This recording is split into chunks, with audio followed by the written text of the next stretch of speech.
എല്ലാവർക്കും നമസ്കാരം. ഞാനിന്നിപ്പോൾ ഈ വീഡിയോ ചെയ്യാൻ ഉദ്ദേശിക്കുന്നത് CRPF എന്ന് പറഞ്ഞിട്ട് ഒരു പാരാമിലിറ്ററി ഫോഴ്സ് ഉണ്ട്. ആ ഫോഴ്സിനെ പറ്റി പറയാൻ വേണ്ടിയിട്ടാണ്. ഞാനിപ്പോൾ ഈ ജോലി കയറിയിട്ട് 15 വർഷത്തോളമായി. ആ ജോലിയുടെ എക്സ്പീരിയൻസും കാര്യങ്ങളൊക്കെ നിങ്ങളുമായിട്ട് ഞാൻ ഷെയർ ചെയ്യാൻ വേണ്ടിയിട്ടാണ്. ഇതിൽ പല പല തസ്തികകളുണ്ട്. കോൺസ്റ്റബിളിൻ്റെ തസ്തികയുണ്ട്, അതുപോലെ SI, പിന്നെ direct commandant DC, assistant commandant AC, അങ്ങനെ പല പല പോസ്റ്റുകളുണ്ട്. അപ്പോൾ CRPF എന്ന് വെച്ചാൽ സെൻട്രൽ റിസർവ് പോലീസ് ഫോഴ്സ്. അപ്പോൾ ഈ ഒരൊറ്റ വീഡിയോ കൊണ്ടുവന്ന് നമുക്ക് ഇതിനെപ്പറ്റി നമുക്ക് പറഞ്ഞു തരാൻ പറ്റത്തില്ല. അപ്പം അതുകൊണ്ട് ഞാനിങ്ങനെ പാർട്ടായിട്ട് ചെയ്യുന്നതായിരിക്കും. അപ്പം ഫസ്റ്റ് ഈ CRPFൻ്റെ ക്യാമ്പുകൾ കേരളത്തിൽ എവിടെ ഉണ്ടെന്നൊക്കെ ഞാൻ ആദ്യം പറഞ്ഞുതരാം. ഒന്ന് നമ്മുടെ പള്ളിപ്പുറം, ആറ്റിങ്ങൽ പള്ളിപ്പുറം, അതായത് തിരുവനന്തപുരം ജില്ലയിൽ വരുന്നത്. പിന്നെ രണ്ടാമത് കണ്ണൂർ ജില്ലയിൽ പെരിങ്ങത്ത്, അത് RTC എന്ന് പറയും. അപ്പോൾ അവിടെയെന്ന് വെച്ചാൽ റിക്രൂട്ട്മെൻറ്റ് സെൻ്ററാണ്. RTC എന്ന് ഉദ്ദേശിക്കുന്നത് റിക്രൂട്ട്മെൻറ്റ് സെൻറ്റർ. പിന്നെ പള്ളിപ്പുറം എന്ന് പറയുന്നത് GC, അതായത് ഗ്രൂപ്പ് സെൻറ്റർ. അപ്പം നമ്മൾ ഒരു അപേക്ഷ കൊടുക്കുന്ന അഡ്രസ്സ് എന്ന് പറയുന്നത് ഗ്രൂപ്പ് സെൻറ്ററിലാണ് നമുക്ക് ഈ ഒരു ഫോഴ്സിലോട്ട് CRPFിലോട്ട് കയറാൻ വേണ്ടിയിട്ട് നമ്മളുടെ ടെസ്റ്റും കാര്യങ്ങളൊക്കെ ചെയ്യണ ഒരു സ്ഥലം എന്തായാലും വേണമല്ലോ. അതാണ് ഗ്രൂപ്പ് സെൻറ്ററായ പള്ളിപ്പുറം. അപ്പോൾ അത് നമ്മൾ വേക്കൻസികളൊക്കെ നമുക്ക് അറിയാൻ പറ്റുന്നത് ഇന്നത്തെ കാലത്ത് ഓൺലൈൻ മാധ്യമങ്ങൾ വഴിയൊക്കെ അറിയാൻ പറ്റും. അപ്പോൾ നമ്മൾ അതിൽ പോയി നോക്കുമ്പോൾ ഇത്ര കോൺസ്റ്റബിളിലേക്ക് ഇത്ര ഒഴിവുണ്ട്, അല്ലെങ്കിൽ ഏത് പോസ്റ്റിലായാലും ഇങ്ങനെ കാണുമല്ലോ ഒഴിവുണ്ട്. അപ്പോൾ നമ്മൾ അതിൽ അവർ കൊടുത്തിട്ടുണ്ട് ഇപ്പോൾ ഇന്ന പോസ്റ്റിന് എന്താണ് വിദ്യാഭ്യാസ യോഗ്യത വേണ്ടത് എന്നൊക്കെ.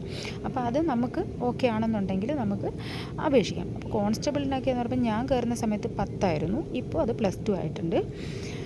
അപ്പം എന്നാണ് ഞാൻ അറിയാൻ കഴിഞ്ഞത്, +2 ആണെന്നാണ് ഞാൻ അറിയാൻ കഴിഞ്ഞത്.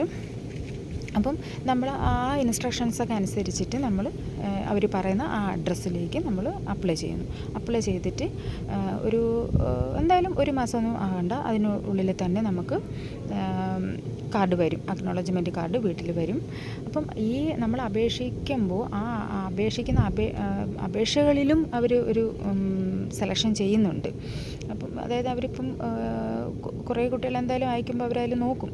അതായത് നമ്മൾ പറഞ്ഞ ആ ഹൈറ്റിൻ്റെയൊക്കെ ഏകദേശമൊക്കെ അത്ര ഹൈറ്റും വെയ്റ്റും അല്ലെങ്കിൽ എല്ലാ കാര്യങ്ങളൊക്കെ അടുത്ത് ഉള്ളതുണ്ടോ എന്ന് നോക്കിയിട്ട് അതിലും ഒരു സെലക്ഷൻ നടത്തുന്നുണ്ട്. കാരണം ഞാൻ ഈ സർവീസ് കയറിയപ്പോൾ ഞാനും ആ ഒരു ജോലി ചെയ്തിട്ടുണ്ട് ഈ സെലക്ഷൻ്റെ. അപ്പോൾ അതുകൊണ്ട് എനിക്കറിയാൻ പറ്റും.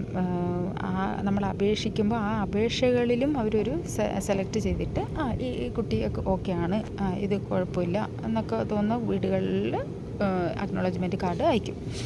അപ്പോൾ അയച്ച് നമ്മൾ അതിൽ പിന്നെ അവർ പറയും എന്തൊക്കെയാണ് കൊണ്ടുവരേണ്ടത്. അതായത് നമ്മുടെ സർട്ടിഫിക്കറ്റുകൾ, വിദ്യാഭ്യാസത്തിൻ്റെ ആയാലും അല്ലെങ്കിൽ എന്താ പറയുക SC/ST കുട്ടികൾക്ക് ഉള്ള ജാതി തെളിയിക്കുന്ന സർട്ടിഫിക്കറ്റ്, അങ്ങനെയൊക്കെ അവർ ഇൻസ്ട്രക്ഷൻ കൊടുക്കും. അപ്പോൾ അതനുസരിച്ചിട്ട് നമ്മൾ സർട്ടിഫിക്കറ്റുമായിട്ട് വേണം അന്ന് അവിടെ ചെല്ലേണ്ടത് ഗ്രൂപ്പ് സെൻറ്ററിൽ. അപ്പോൾ അന്ന് ഫിസിക്കൽ ടെസ്റ്റും കാര്യങ്ങളും എല്ലാം കാണും. അപ്പോൾ ഫിസിക്കലെന്ന് ഉദ്ദേശിക്കുമ്പോൾ നമ്മളങ്ങനെ പുറമെ നിന്ന് എല്ലാവരും നോക്കുമ്പോൾ വിചാരിക്കും ഭയങ്കര സ്ട്രെയിനൊക്കെ എടുത്തിട്ട് എന്താ പറയുക നമ്മൾ ഫസ്റ്റോ സെക്കൻഡോ തേർഡോ ഒക്കെ വരണം ഓട്ടത്തിന്, എന്നാലേ അത് സെലക്ഷനോ. അങ്ങനെയല്ല കേട്ടോ. അതായത് ഇപ്പോൾ ഒരു 20 പേരെ നിർത്തിയെന്ന് വെച്ചു, എന്നിട്ട് ഇത്ര സമയം, ആ സമയത്തിനുള്ളിൽ നമ്മൾ ഈ 20 പേരും ഓടി വന്ന ആ 20 പേരും അതിൽ സെലക്റ്റാണ്. അങ്ങനെയാണ്. അതായത് അവർ പറയുന്ന ആ ഒരു ടൈമുണ്ട്, ആ ടൈമിൽ എത്ര പേര് ഓടി വരുന്നോ അത്രയും പേര് ആ ഒരു ഫിസിക്കൽ, അതായത് ആ ഓട്ടത്തിൽ പാസ്സായി എന്നാണ്. അല്ലാതെ ഈ 20 പേരെ നിർത്തി അതിൽ ഫസ്റ്റ് സെക്കൻഡ് തേർഡ് വരുന്ന ആരാണോ അവരെ എടുക്കും, അങ്ങനെയല്ല. അപ്പം ഞാനൊക്കെ ആദ്യം അങ്ങനെയൊക്കെ അതായത് ഞാനങ്ങനെ പറയാൻ കാരണം ഞാൻ ഇതിൽ പോകുമ്പം ഞാനങ്ങനെ ചിന്തിച്ചിട്ടുണ്ടായിരുന്നു. നമുക്കൊന്നും ആരും പറഞ്ഞു തരാനോ ഒന്നുമില്ലായിരുന്നു. അപ്പം ഞാനിങ്ങനെ വിചാരിച്ചു, ഇത്രയും പേരൊക്കെ കുറേ കുട്ടികളെയൊക്കെ നിർത്തിയിട്ട് ഫസ്റ്റ് സെക്കൻഡ് തേർഡൊക്കെ അങ്ങനെ ചെല്ലണമായിരിക്കും, അപ്പോഴായിരിക്കും സെലക്ട് ആവുന്നത്, അങ്ങനെയൊക്കെ ഞാനും ചിന്തിച്ചിട്ടുണ്ട്. പക്ഷെ അങ്ങനെയല്ല. അവർ ടൈം തരും, ആ ടൈമിനുള്ളിൽ നമ്മൾ ഓടിയെത്തുക. അതിന് എത്ര പേരെ നിർത്തി അത്രയും പേര് ചെന്നാലും അവരത്രയും സെലക്ട് ചെയ്യും. അങ്ങനെയാണ്. അത് കഴിഞ്ഞാൽ പിന്നെ ലോങ് ജമ്പ്, ഹൈ ജമ്പ് എന്ന് പറയുമ്പോൾ അത്യാവശ്യമൊക്കെ ചാടാനൊക്കെ പറ്റുന്ന കുട്ടികൾക്ക് പറ്റും. അത് നമ്മളിപ്പോൾ ഈ ജോലിക്ക് അപേക്ഷിച്ചിട്ട് നിൽക്കുമ്പോൾ ജസ്റ്റ് നമ്മുടെ വീട്ടിൻ്റെ എവിടെയെങ്കിലുമൊക്കെ ഗ്രൗണ്ടിലൊക്കെ ഒന്ന് ഓടി കുറച്ച് അവിടെ അത് അറ്റൻഡ് ചെയ്യുന്നത് വരെയൊക്കെ ഒന്ന് ഇടയ്ക്കിടയ്ക്ക് ഓടിയും അതുപോലെ ഒന്ന് ഇതുപോലെ ഹൈ ജമ്പ് ലോങ് ജമ്പൊക്കെ ഒന്ന് ചെയ്ത് നോക്കുകയൊക്കെ ചെയ്താൽ നല്ല രീതിയിൽ നമുക്കത് പാസ്സായി വരാൻ പറ്റും. പിന്നെ എന്ന് പറഞ്ഞാൽ ചാൻസ് കൊടുക്കാറുണ്ട്. ഓട്ടത്തിന് ഒരൊറ്റ ചാൻസേ കൊടുക്കാറുള്ളൂ. ലോങ് ജമ്പിനും ഹൈ ജമ്പിനും ആദ്യം നമ്മളത് ചെയ്തു, അതിൽ നമുക്ക് പറ്റിയില്ല എന്നുണ്ടെങ്കിൽ 2 ചാൻസ് കൊടുക്കുന്നതായിരിക്കും. കൊടുത്തിട്ട് പിന്നെ അത് ഇത്രയേ ഉള്ളൂ, പെൺകുട്ടികൾക്ക് ഇത്രയേ ഉള്ളൂ. പിന്നെ ആൺകുട്ടികൾക്ക് എനിക്ക് തോന്നുന്നു 1-2 എന്തോ ഐറ്റം കൂടി ഉണ്ട്, അതെനിക്ക് അത്രയ്ക്ക് അറിയത്തില്ല. അപ്പോൾ അത് വേണമെങ്കിൽ ഞാൻ അന്വേഷിച്ചിട്ട് അടുത്ത വീഡിയോയിൽ ഇടുന്നതായിരിക്കും. പിന്നെ അത് കഴിഞ്ഞിട്ട് അതിൽ പാസ്സായി കഴിഞ്ഞാൽ അവർ അപ്പോൾ തന്നെ ഒരു എഴുതി നമുക്ക് തരും. ഇനി ഇത്രാം തീയതിയിൽ നിങ്ങളെ വിളിക്കും, നിങ്ങൾ വരണം. അതായത് റിട്ടേൺ എക്സാമുണ്ട്, അതിന് വേണ്ടിയിട്ട് അവർ വിളിക്കും. അപ്പം റിട്ടേൺ എക്സാമും തൊട്ട് ബാക്കിയുള്ള കാര്യങ്ങൾ അടുത്ത വീഡിയോയിൽ ഞാൻ ഷെയർ ചെയ്യാം.